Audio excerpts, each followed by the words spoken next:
Hey, what's up, and welcome to video number 2 in our series on creating content for the Metaverse. My name is Eugene from Comexposed, and I'll be guiding you, as promised, on all the tools you're going to need, or the main tools you're going to need in the production of content for the Metaverse. So if you're interested in creating 3D avatars or even 2D avatars for VTubing or just interacting with people on platforms like VR chat, this is the video for you.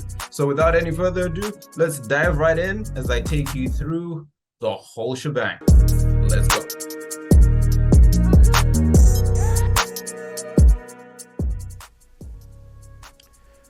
Digital content creation, or DCC as it's known, refers to the category of applications in the market that are used to create creative content, such as pictures or stuff for the web, to signs such as graphics, and of course 3D, which is most popular around the Metaverse today. So that's all DCC. Some people might even go further and say that software used to create audio and record audio is a form of digital content creation. So today, since we're talking about applications used primarily to create things such as avatars, we're going to be focusing on the more visual-based multimedia digital content creation tools.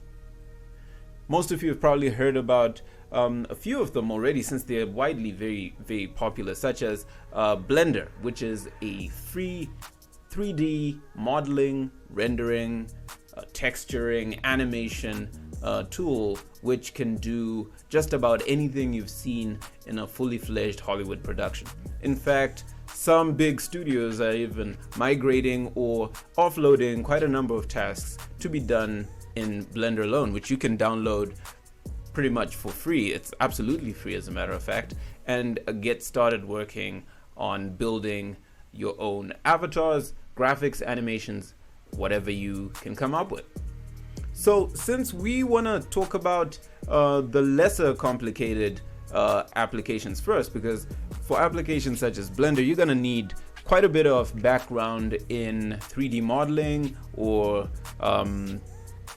CG and that kind of thing to begin with. So we're going to kick off with a tool that's even more accessible than Blender, that you can use to pretty much put together your own avatar or a 3D character of your own design, which can then be shipped or sent over to a platform such as VR chat and others for use as a digital avatar. So to kick off, we're going to look at Readyplayer Me, which is something I mentioned in the previous video, an actual platform and an actual service that anyone can access, and it pretty much creates cross-game avatar type of models that you can use as your identity.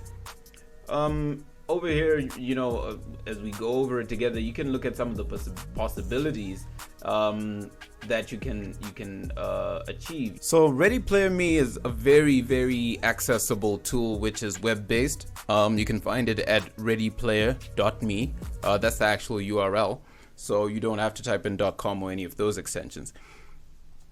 Readyplayer Me allows you to very quickly create your own 3D avatar by taking a selfie and uploading it, and the system pretty much picks out your appearance or your features and then quickly gives you a template to begin on, which has several of your features, such as your skin tone, your hair color, your eye shape, your facial shape, and so on. And it tries its best to create a digital representation of you in 3D that you can then use as an avatar. So it's pretty robust and it's very accessible, considering that you don't need any kind of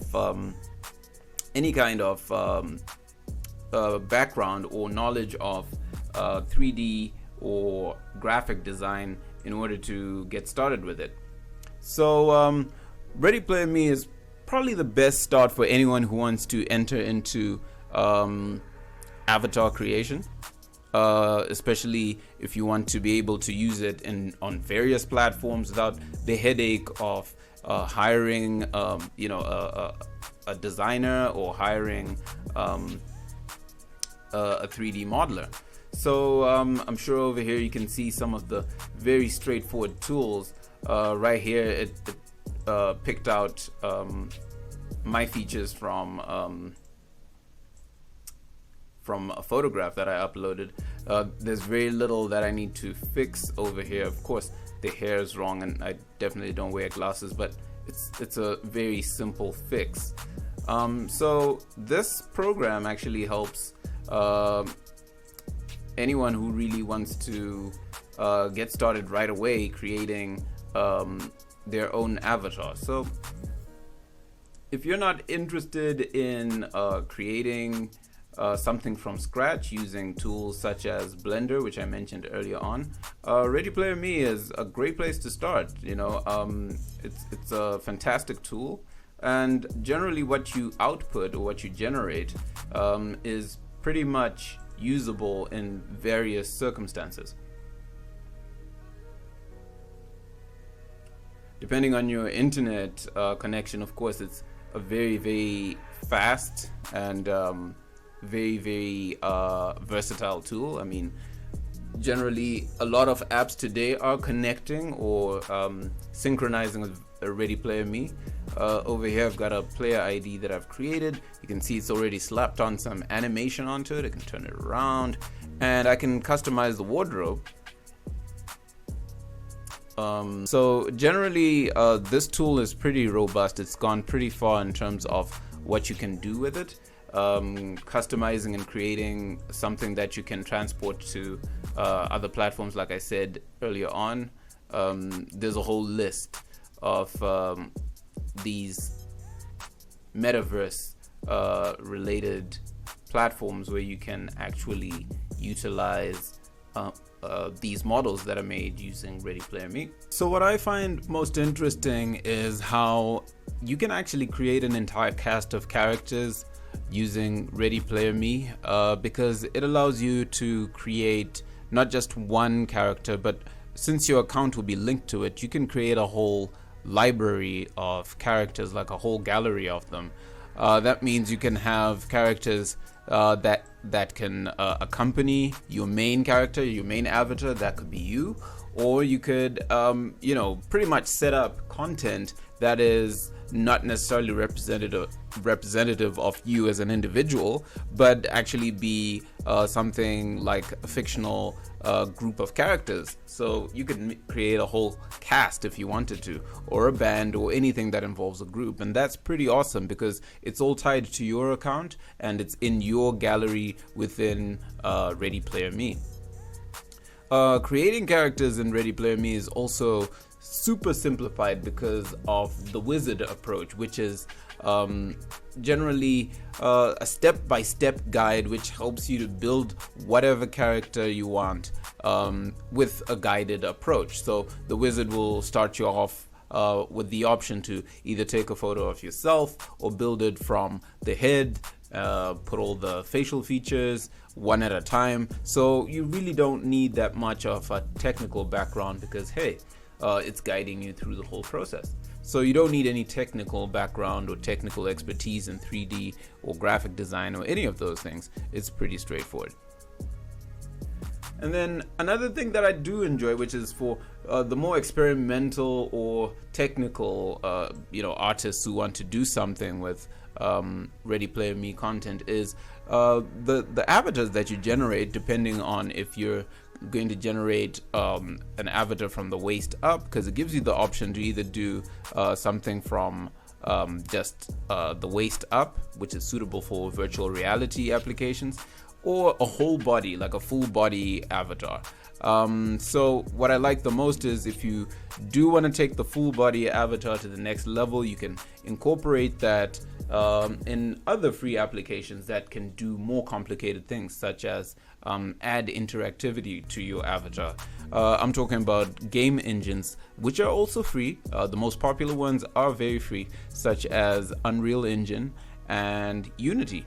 So the same model that you create can be exported in a really smart way and be tied up or tied to Unity engine inside of a project there, and you can set it up if you're super advanced with certain types of code or instructions so that it can behave a certain way. You can bind or target animation to it, so that can be really interesting for those of you who want to create content around dance or acting. So you can actually put dances together with your avatar or certain actions, whether they're athletic or just humorous stuff, all sorts of stuff that we see today on platforms such as TikTok and so on. So the sky's the limit really with what you can create using Readyplayer Me, and there is zero technical expertise needed when